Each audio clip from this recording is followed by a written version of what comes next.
बिस्मिल्लाहिर्रहमानिर्रहीम। जैसा कि ये सब जानते हैं कि पिछले 1 डेढ़ साल से कोरोना की वजह से स्टूडेंट्स की पढ़ने की रूटीन डिस्टर्ब हो चुकी है। तो जब पेपर्स करीब आते हैं तो स्टूडेंट्स की कोई ख़ास तैयारी नहीं होती। तो बीएससी के स्टूडेंट्स के लिए फ़िज़िक्स के पेपर में आसानी के लिए मैं एक गेस्ट पेपर प्रोवाइड कर रहा हूँ। तो इस वीडियो में मैं थर्ड ईयर के स्टूडेंट्स के लिए फ़िज़िक्स का गेस्ट पेपर दूंगा और थर्ड ईयर के स्टूडेंट्स के लिए ये गेस्ट पेपर है न्यू सिलेबस के मुताबिक। तो थर्ड ईयर के फ़िज़िक्स के पेपर में पहले देख लें कि पेपर किस तरह से आएगा। पेपर स्कीम पहले डिस्कस कर लेते हैं, फिर हम गेस्ट पेपर की बात करते हैं। थर्ड ईयर के लिए बीएससी का पेपर 40 नंबर का होगा, जो थियोरेटिकल पेपर है। और इस पेपर में 4 सेक्शन होंगे, 2 पेपर्स होंगे, पेपर ए और पेपर बी। तो पहले हम पेपर ए को डिस्कस कर लेते हैं। पेपर ए में 4 सेक्शन होंगे, जिन्हें सेक्शन 1, 2, 3 और 4 का नाम दिया गया। हर सेक्शन में 3-3, 4-4 चैप्टर्स रखे गए हैं। हर सेक्शन में 2 क्वेश्चन गिवन होंगे और आपने 2 में से 1 क्वेश्चन लाजमी अटेम्प्ट करना है। 10 नंबर का क्वेश्चन होगा। हर सेक्शन में से 1 क्वेश्चन अटेम्प्ट करना लाजमी है और टोटल 4 क्वेश्चन आप करेंगे, हर सेक्शन से 1-1, और 40 नंबर का पेपर होगा।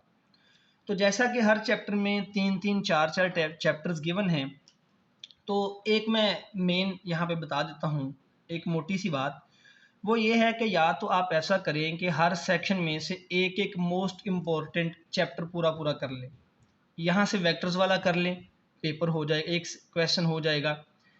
सेक्शन 2 से रोटेशनल डायनामिक्स कर लें, उम्मीद है पेपर हो जाएगा, 99% चांसेस हैं इसमें से आएगा।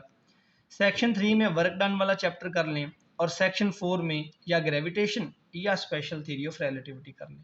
4 चैप्टर्स आप कर लें तो आपका पेपर अटेम्प्ट हो जाएगा। लेकिन हम इतना बड़ा रिस्क नहीं ले सकते कि हम सिर्फ 4 चैप्टर्स करके चले जाएं। तो मैं कुछ और मोस्ट इम्पॉर्टेंट क्वेश्चन भी डिस्कस करूँगा। पहले हम ये डिस्कस कर लें कि एक क्वेश्चन जो आएगा 10 नंबर का वो किस तरह से होगा। तो ये भी आपको मालूम होना चाहिए। 10 नंबर का जो क्वेश्चन होगा उसमें कोई लॉ आ सकता है, कोई आइडिया आ सकता है, या मैथमेटिकल डेरिवेशन आ सकती है।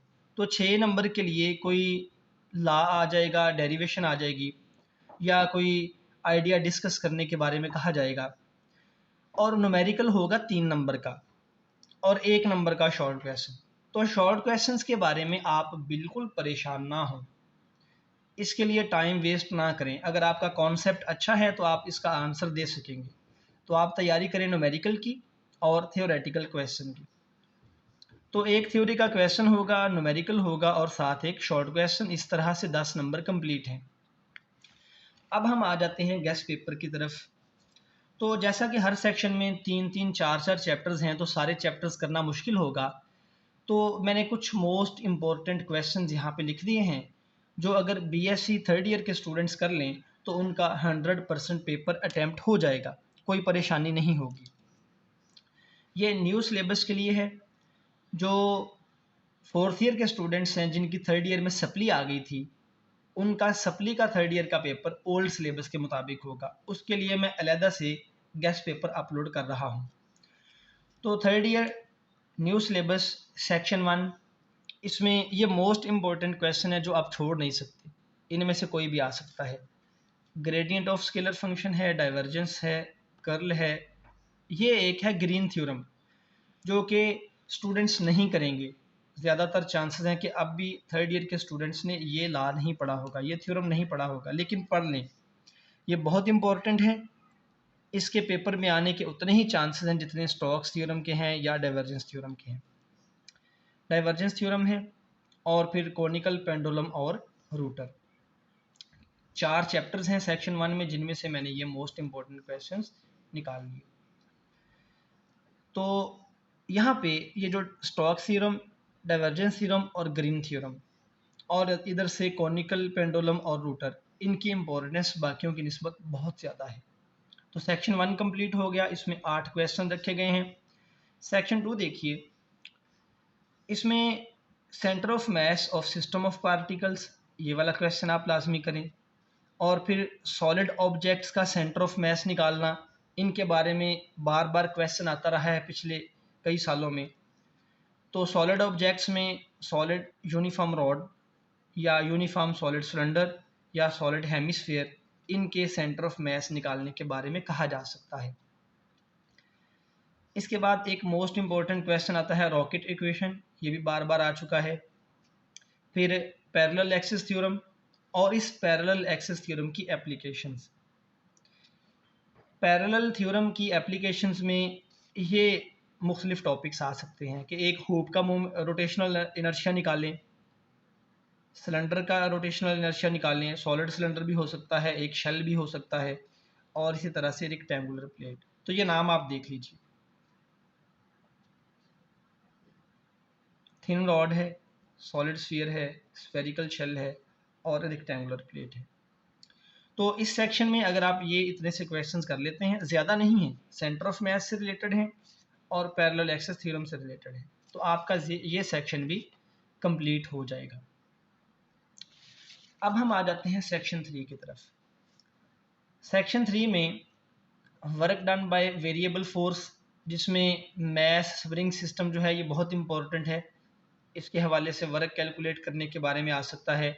एनर्जी कंजर्वेशन का क्वेश्चन इससे रिलेटेड आ सकता है। और work energy theorem, conservative field, जिसमें ये प्रूव करना होता है कि ग्रेविटेशनल फोर्स जो है ये कंजर्वेटिव फोर्स है और ग्रेविटेशनल फोर्स का जो वर्क डन है वो पाथ पे डिपेंड नहीं करता। इसके बाद काइनेटिक एनर्जी है इन कोलिजन, जब दो या दो से ज़्यादा ऑब्जेक्ट्स कोलाइड करेंगे तो उनकी काइनेटिक एनर्जी कंजर्व रहती है या नहीं। और ये आ सकता है कि prove that force is equal to negative of gradient of potential energy, या ये इक्वेशन दी जा सकती है कि इसको प्रूव कीजिए। और law of conservation of energy, ये बहुत इंपॉर्टेंट क्वेश्चन है। तो इस सेक्शन में कोई ज़्यादा काम नहीं है, ये चंद एक मोस्ट इंपॉर्टेंट क्वेश्चंस हैं, ये अगर आप कर लें तो आपका ये सेक्शन मुकम्मल हो जाएगा। इसके बाद सेक्शन 4 जो है, इसमें 2 चैप्टर्स हैं, एक ग्रेविटेशन वाला चैप्टर है और एक रिलेटिविटी वाला चैप्टर है। तो कुछ स्टूडेंट्स ने ग्रेविटेशनल वाला चैप्टर किया होगा, कुछ ने रिलेटिविटी वाला किया होगा, तो कोई एक चैप्टर कर लें तो आपका ये सेक्शन मुकम्मल होगा। तो इसमें अगर आप ग्रेविटेशन वाला चैप्टर कर रहे हैं तो उसमें न्यूटन का लॉ ऑफ ग्रेविटेशन बहुत इंपॉर्टेंट है और शेल थ्योरम्स हैं, और मुझे काफ़ी हद तक यकीन है कि बहुत से स्टूडेंट्स ने ये शेल थ्योरम्स नहीं किए होंगे, ये बहुत इंपॉर्टेंट है। और ग्रेविटेशनल पोटेंशियल एनर्जी की कैलकुलेशन है, कैपलर्स लॉज हैं, 3 लॉज हैं, ये करें। और ये बहुत इंपॉर्टेंट क्वेश्चन जो कि अक्सर पेपर में आया, ग्रेविटेशनल पोटेंशियल एनर्जी और इनवर्स स्क्वायर लॉ, तो ये भी आप लाजमी कीजिएगा। अगर आप ग्रेविटेशन वाला चैप्टर करते हैं तो ये क्वेश्चन है चंद एक, और अगर आप ग्रेविटेशन वाला चैप्टर नहीं करते और रिलेटिविटी वाला चैप्टर करते हैं तो तब आपके लिए रिलेटिविटी ऑफ टाइम और रिलेटिविटी ऑफ लेंथ ये बहुत इंपॉर्टेंट है। जो आइंस्टाइन की थ्योरी ऑफ रिलेटिविटी है ये उसके कॉन्सिक्वेंसेस हैं, तो ये लाजमी करें। फिर लॉरेंट्स ट्रांसफॉर्मेशन इक्वेशंस हैं और इसके कॉन्सिक्वेंसेस हैं, ये 2 टॉपिक्स बनते हैं, ये और ये। इसके बाद रिलेटिविस्टिक मोमेंटम, उसके लिए इक्वेशन ड्राइव करने को कहा जा सकता है, और रिलेटिविस्टिक एनर्जी के बारे में, जिसमें ये या ये इक्वेशन प्रूव करने का कहा जा सकता है। रिलेटिविस्टिक एनर्जी के लिए ये इक्वेशन है और ये वैसे सिंपल रिलेशन है एनर्जी का। तो ये रिलेटिविटी के लिए कुछ क्वेश्चंस हैं, ये ग्रेविटेशन के लिए। तो इस तरह से 4 सेक्शन मुकम्मल होते हैं। तो 4 सेक्शंस में 3rd ईयर के लिए ये मोस्ट इम्पॉर्टेंट क्वेश्चंस हैं, इन्हें आप नोट करके तैयार कर लें तो आपको पेपर में इंशाल्लाह 100% कामयाबी हासिल होगी।